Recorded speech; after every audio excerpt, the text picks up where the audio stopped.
خب بچه‌ها زنگ اول درس ریاضی چی از این بهتر؟ شوخی میکنی؟ بفرمایید تو.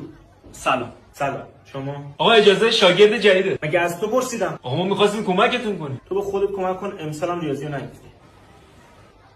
اسم چیه؟ امیرسام بدونه که. بفرما. یه احمق دیگه به کلاس اضافه شد. امیرسام که کی نداره. خب گفت بدونه که.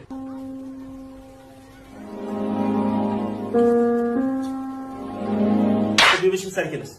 باشه آقا. همیشه اینجوریه؟ کجاشو دیدی؟ تو نمک میریزی. بیا با تابلو. آقا اجازه شما الان برای اینکه ما رو ضایع بکنید یه سوال سخت می‌پرسید ما هم نمیتونیم جواب بدیم. الان شما میخواد به ما درس یاد بدید یا اعتماد به نفسمون رو بگیریم؟ همینی که هست. بیا با تابلو. آقا اصلا چرا همیشه شما سوال می‌پرسید ما جواب بدیم؟ این دفعه من سوال می‌پرسم مطمئنم شما جوابشو بلد نیستی. بیام با تابلو.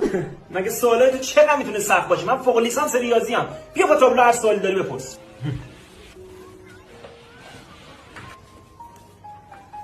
خب آقا ما 50,000 تومان داریم. من می‌نویسمش رو تابلو. خب یه جدول زیرش میکشم. یه طرف جدول خرج، یه طرف مانده. اینجا 20,000 تومان از این 50,000 تومان خرج کنم 30,000 تومانش میمونه.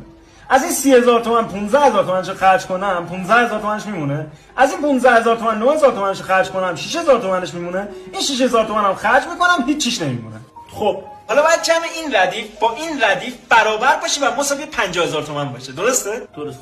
اما وقتی این ردیف رو جمع میکنی میشه 50,000 تومان، این ردیف رو جمع میکنی میشه 51,000 تومان. این 1000 تومان از کجا